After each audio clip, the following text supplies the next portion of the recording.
Joe, how can organizations ensure that their data protection strategies, right? Let's focus on data protection here, are robust enough to support quick recovery from failures, and not only failures, but from ransomware attacks, from data loss incidents. What are some of the best practices? Yeah, that's a great question. There's all sorts of recommendations out there for best practices or things to consider. When I talk to customers, one of the things that I always harken back to, and a way of really assessing your preparedness, is what we talk about at Index Engines is our four pillars of resiliency, or four pillars of a smart recovery.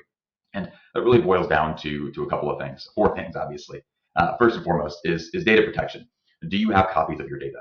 Ideally, are those copies immutable, right? Whether we're talking backups or snapshots, whatever it might be, the first thing when bad actors get into your environment, they're going to look to do is get into your backups, right? Start to affect those so that, well, as we talked about earlier, if you try to restore from them, that they're able to still reinfect your environment. So having data protection, having copies of your data, ensuring that those copies are immutable is critical.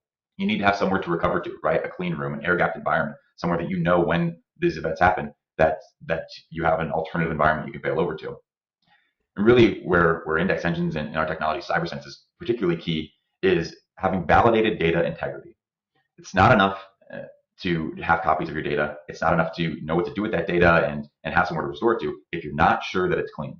We talked earlier about the risk of reinfection. We've seen customer stories where customers have been hit with a ransomware attack. They said, that's all right, we have backups, we'll go and restore from our backups, without realizing that they were restoring dormant executables that ended up being reinfecting their environment. And then when they saw those ransoms, those demands increase time and time again.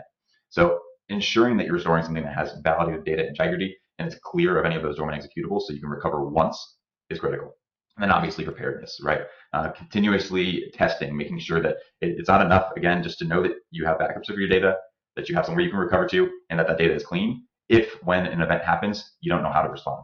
So having red books, having those red books not be stored on your primary storage arrays, but physically printed red books the old-fashioned way. Having a Right. plan, everyone knowing the responsibility of who's who and who's going to do what is really, really critical.